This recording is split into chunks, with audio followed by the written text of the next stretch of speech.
राहुल गांधी मानसिक रूप से विक्षिप्त हो चुके हैं, पागल हो चुके हैं। जब चुनाव का समय आता है तो ढोंग रचते हैं, स्वांग रचते हैं। जिस तरह से वो कर्म करते हैं उसी तरह का वो दूसरों के विषय में सोचते भी हैं। अन्य धर्म के विषय में ऐसा वो नहीं बोले हैं, कभी बोल भी नहीं सकते हैं। राहुल गांधी कोई विपक्ष के नेता कभी बोल नहीं सकते हैं। ये उनकी अपनी संकीर्ण मानसिकता है। राम के सभी भक्त हैं, उद्योगपति भी थे, उसमें सबसे ज्यादा मात्रा में 5000 उसमें संत थे।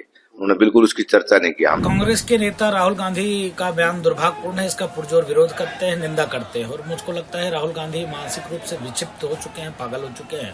उनको पागल खाने में भर्ती होना चाहिए। 500 वर्ष के संघर्ष के बाद लाखों राम भक्तों ने प्राणों की आहुति दिया, त्याग किया, तपस्या किया, संघर्ष किया, डे टू डे सुनवाई हुआ। साक्ष्य एविडेंस के बाद भव्य दिव्य नव राम जन्मभूमि मंदिर निर्माण को डांस पार्टी कहना, इससे बड़ा और मूर्खतापूर्वक क्या हो सकती है। कांग्रेस शुरू से ही राम विरोधी रही है, सनातन विरोधी रही है, साधु संत के विरोधी रहे। उनको पच नहीं रहा है, उनको हजम नहीं हो रहा है राम मंदिर का निर्माण। इसके नाते वो शुद्ध रूप से एक मानसिक पागल रोगी है राहुल गांधी, जो जी में आता है बोलते चला जाता है। इस तरह की बयानबाजी भगवान श्री राम लला के रूप में कर रहे हैं, उनके लिए कर रहे हैं, तो उनकी बुद्धि भ्रष्ट हो चुकी है। जबकि भगवान की प्राण प्रतिष्ठा में किसी वर्ग को छोड़ा ही नहीं गया है, चाहे वो निम्न वर्ग के लोग रहे हों, चाहे सबसे उच्चस्थ पद पर बैठे लोग रहे हों। आमंत्रण सबको दिया गया, यहां तक कि सोनिया गांधी को भी आमंत्रण दिया गया, सारे लोगों को दिया गया। लेकिन जब चुनाव का समय आता है तो ढोंग रचते हैं, स्वांग रचते हैं। जिस तरह से वो कर्म करते हैं उसी तरह का वो दूसरों के विषय में सोचते भी हैं। अभी जब चुनाव आया था तो सोमनाथ जा करके जनेऊ पहन करके तिलक लगा करके भगवान की पूजा करना, भगवान का अर्चन करना, दिखावा करना, तो निश्चित रूप से राहुल गांधी की मन स्थिति यही है कि वो अपने निज स्वार्थ के लिए भगवान को भी याद करते हैं, और जब चुनाव खत्म हो जाता है तो उन्हीं भगवान के विषय में इस तरह की बात करते हैं। तो निश्चित रूप से हमारे देश का दुर्भाग्य है कि जो हमारे देश में इस तरह का नेता कांग्रेस पार्टी का है, जो पूरा आला कमान उनके हाथ में है। तो निश्चित रूप से राहुल गांधी इस समय विक्षिप्त हो गए हैं, पागलों की स्थिति हो गई उनकी, जो इस तरह की बयानबाजी भगवान के विषय में कर रहे हैं।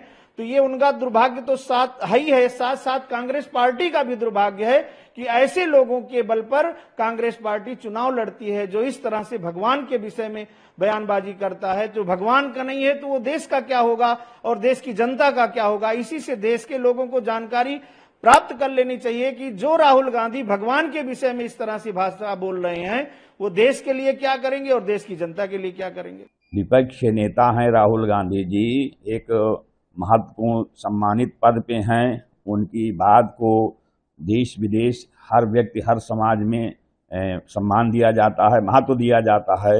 उनका ये कथन पूर्णतः गलत है। वो जो वहाँ जो भी कार्यक्रम हुआ है वो सनातन धर्म के हिसाब से हुआ है। मान लिया थोड़ी बहुत कोई कमी, हर कोई भी पूजा पाठ होता है वो सारे में कुछ हम भगवान के अलावा पूर्ण कुछ नहीं है। हम लोग मनुष्य हैं, हम लोग जो कार्य करते हैं अंत में हम क्षमा याचना करते हैं कि जैसे भी हमने प्रभु किया, त्रुटिपूर्ण हो या कुछ भी हुआ क्षमा करिएगा, हमसे जैसे बन पड़ा हमने किया। राहुल गांधी जी केवल सनातन धर्म, हिंदू धर्म, राम मंदिर के विषय में बोले हैं और किसी के विषय में उन्होंने ऐसा अन्य धर्म के विषय में ऐसा वो नहीं बोले हैं, कभी बोल भी नहीं सकते हैं। राहुल गांधी कोई विपक्ष के नेता कभी बोल नहीं सकते हैं।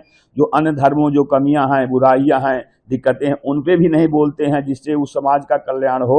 और जो उन्होंने कहा कि किसान नहीं आए हैं, कैसे उन्होंने मान लिया किसान नहीं आए? पूरे देश की लाखों लाख पब्लिक भक्त वहां पहुंचे हैं, तो ये तो हो ही नहीं सकता उसमें किसान नहीं है। वो दूर से कैसे समझ लिए कि उसमें किसान नहीं है? उसमें सनातन हिंदू धर्म के सारे वर्ग के सारे लोग थे, और यहाँ तक कि अदर धर्म के भी लोग थे जो भारत में निवास करते हैं, भारतीय संस्कृति को मानते हैं, राम मंदिर को जो मानते हैं कि श्री राम से ही भारतवर्ष है और श्री राम ही भारतीय संस्कृति के जनक हैं और श्री राम से ही पूरे विश्व है।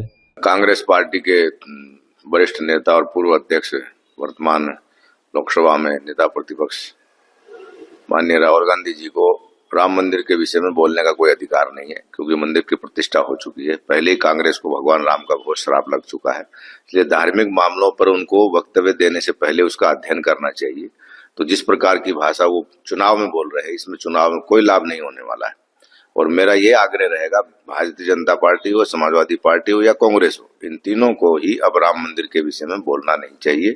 देश में सांप्रदायिक सौहार्द बना रहे, इसको बिगाड़ने की कोशिश नहीं करनी चाहिए।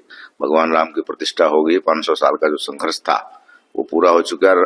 राहुल गांधी जी को याद रखना चाहिए, उनके पिताश्री के द्वारा ही, जो स्वर्गीय राजीव गांधी जी प्रधानमंत्री रहे देश के, उनके द्वारा ही बाबरी मस्जिद का ताला खोला गया, उनके द्वारा सर्वप्रथम 89 में पूजन कराया, और चुनाव की जो प्रारंभ थी, 89 का जो चुनाव था, अयोध्या से उन्होंने प्रारंभ किया था।